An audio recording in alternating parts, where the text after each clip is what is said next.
ஃபைனலாக நம்ம எல்லாரும் எதிர்பார்த்துட்டு இருந்த சூப்பரான நாள் இன்னைக்கு வந்துடுச்சு. காது குத்த போகிறோம். இன்னைக்கு காதில் புண்ணுமே நல்லா ஆறிடுச்சு. இன்னைக்கு ஏறக்குறைய ஒரு 35 நாள் ஆகுது.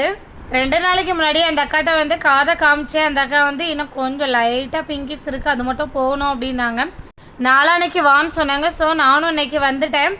கொஞ்சம் காது குத்த பயமாக தான் இருக்குது. புண்ணு ஆனால் நல்லா ஆறிடுச்சு. பார்த்தீங்கன்னா எந்த விதமான பிங்க் கலரும் அதில் லைட்டாக கூட தெரியல.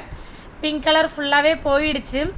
ஸோ இப்போ காது குத்துனா காதில் வந்து உள்ள புண்ணு இருக்காது. ஸோ எந்த ப்ராப்ளமும் இருக்காது. காது குத்தும் போது அந்த லைட்டாக அந்த புண்ணு இருந்த இடம், அதாவது அந்த காது சேர்ந்த இடம் இருக்கலாம், அதில் வந்து காது குத்த வேண்டாக்கா, கொஞ்சம் மேலே தள்ளி குத்துங்க அப்படின்னு அந்த அக்கா சொன்னாங்க. காது வந்து நம்ம மேலே தள்ளி குத்தணுன்னா அசிங்கமாயிரும். கரெக்டாக நமக்கு எந்த இடம் மிடில் இருக்கோ அதில் குத்துனா தான் நல்லாயிருக்கும். ஸோ அதே மாதிரி இந்த புண்ணில் குத்துறது அது எந்த பிரச்சனையும் இல்லை. புண்ணா நல்லா ஆறிட்டல, அதனால எந்த பிரச்சனையும் இல்லை அப்படின்னு சொன்னாங்க. எனக்கு அவங்க சொன்னப்பறம் தான் கொஞ்சம் திருப்தியாக இருந்தது. அதே மாதிரி அவங்களே டக்குன்னு எடுத்த உடனே குத்தாமல் ஒரு புள்ளி வச்சு காமிச்சாங்க. இந்த இடத்துல இருக்கட்டுமா இல்லைனா அந்த இடத்துல இருக்கட்டுமா அப்படின்னு சொல்லி காமிச்சு தான் ஃபஸ்ட்டு புள்ளியே வச்சாங்க.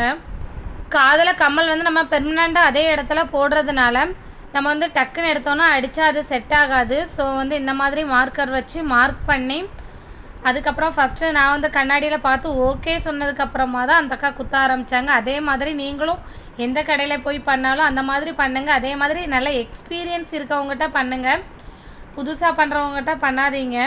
இந்த அக்கா மார்க்கர் வச்சு பண்ணதுக்கப்புறமாவே நான் வந்து இன்னும் கொஞ்சம் மேலே வைக்கலாமா கீழே வைக்கலாமான்ட்டு அப்படியே டவுட்டில் கேட்டுகிட்டே இருந்தேன். அந்த அக்கா சரி விடு, அந்த பொட்டை எடுத்து நம்ம அதில் காதில் வச்சு பார்ப்போம், எந்த இடத்துல கரெக்டாக இருக்கோ அந்த இடத்துல வைப்போம் அப்படின்ட்டாங்க. மேக்ஸிமம் நீங்கள் வந்து 35 டேஸில் இல்லாமல் ஒரு 40 டேஸில் குத்துனா ரொம்பவே பெனிஃபிட்டாக இருக்கும். பட் எனக்கு வந்து உடங்குடி கோயிலுக்கு போக வேண்டிய இருக்குது, அதனால் கம்மல் இல்லாமல் போனால் செட் ஆகாது. அதனால் நான் கண்டிப்பாக எனக்கு குத்திடுங்க அப்படின்னு சொல்லி அந்த அக்காட்ட ஆல்ரெடி சொல்லிட்டேன். சீக்கிரம் காது குத்தணும் அப்படிங்கிறதுக்காகவே என்னை வந்து நான்லாம் அலாரம் வச்சு தான் போட்டேன். அடிக்கடி ஒரு 1 ஹவர் 1.5 ஹவருக்கு ஒருக்கா அடிக்கடி என்ன போட்டுகிட்டே இருந்தேன். அதனால தான் எனக்கு இவ்வளோ சீக்கிரம் ஆறி இருக்குது. நீங்களும் அந்த மாதிரி இந்த ட்ரீட்மெண்ட் எடுத்தீங்கன்னா கண்டிப்பாக அந்த 10 நாளுக்கு அப்புறம் அந்த இதை பிரித்ததுக்கு அப்புறமா அடிக்கடி எண்ணெய் போட்டுகிட்டே இருங்க. ஒரு வழியாக காதில் மிடில் ஒரு புள்ளியும் வச்சிட்டோம். ஆனால் வந்து கன் ஷாட்டில் தான் ஃபஸ்ட்டு கம்மல் போட போகிறோம்.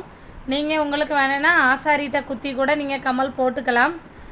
நான் வந்து கன் ஷாட்டில் போடுறதுனால கொஞ்சம் கம்மல் போடும்போது மட்டும் எனக்கு கொஞ்சம் வலியாக இருக்கும் அப்படின்னு நினைக்கிறேன். எனக்கு தெரியல.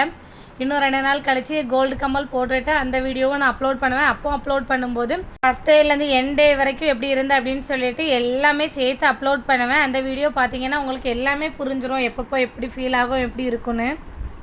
நான் வந்து கன் ஷாட் வச்சு ஓட்ட போடுறதுனால கொஞ்சம் பயந்துகிட்டே தான் இருந்தேன். கன் ஷாட் வச்சு ஓட்ட போடுறது எவ்வளோ வலிக்கும்னு எனக்கு தெரியல. அதனால் கொஞ்சம் நல்லாவே பயமாக தான் இருந்தது.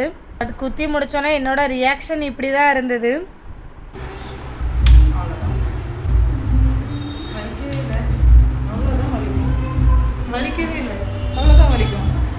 எனக்கு காதில் சுத்தமாக வலிக்கவே இல்லை. அதாவது அந்த ஃபீலே இல்லை, காது குத்தின ஃபீலே இல்லை.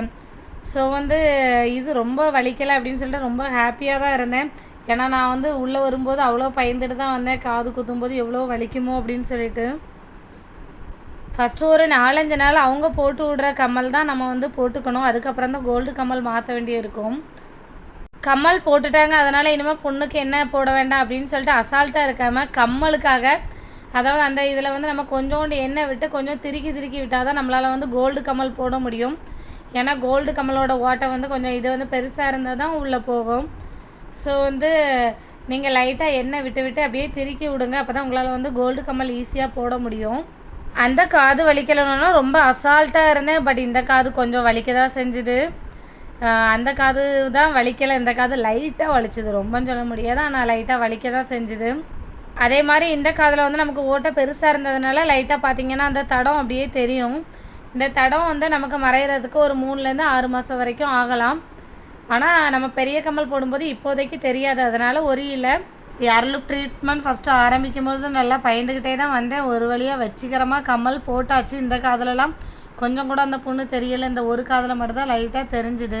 ஆல்ரெடி என் ஃப்ரெண்டு வந்து ஒரு பொண்ணு காது தச்சிருந்தா, அவளுக்கு வந்து அப்படியே அந்த தழும்பு வந்து ரொம்பவே பெருசாக கிடந்தது. அதெல்லாம் பார்க்கும்போது இந்த தழும்பெல்லாம் ரொம்ப குட்டியாக தான் இருக்குது. அதனால் எந்த பிரச்சனையும் இல்லை. அதுவும் வந்து இது வந்து நமக்கு ஒரு 3 or 4 மந்த்லேயே மாறிடும், அதனாலையும் பிரச்சனை இல்லை. நான் வந்து ஏர் லூப் ட்ரீட்மெண்ட் வந்து ருத்ரா பியூட்டி பார்லரில் சசி அக்காட்ட தான் பண்ணேன். ரொம்ப சூப்பராக பண்ணியிருந்தாங்க. தேங்க்யூ அக்கா. நெக்ஸ்ட் வீடியோவில் கோல்டு கமல் போட்டுட்டேன். ஃபஸ்ட் நாள்லேருந்து இன்னைக்கு வரைக்கும் என்னோட எக்ஸ்பீரியன்ஸை டோட்டலாக அந்த வீடியோவில் சொல்கிறேன். அந்த வீடியோ ஃபுல்லாக பாருங்கள்.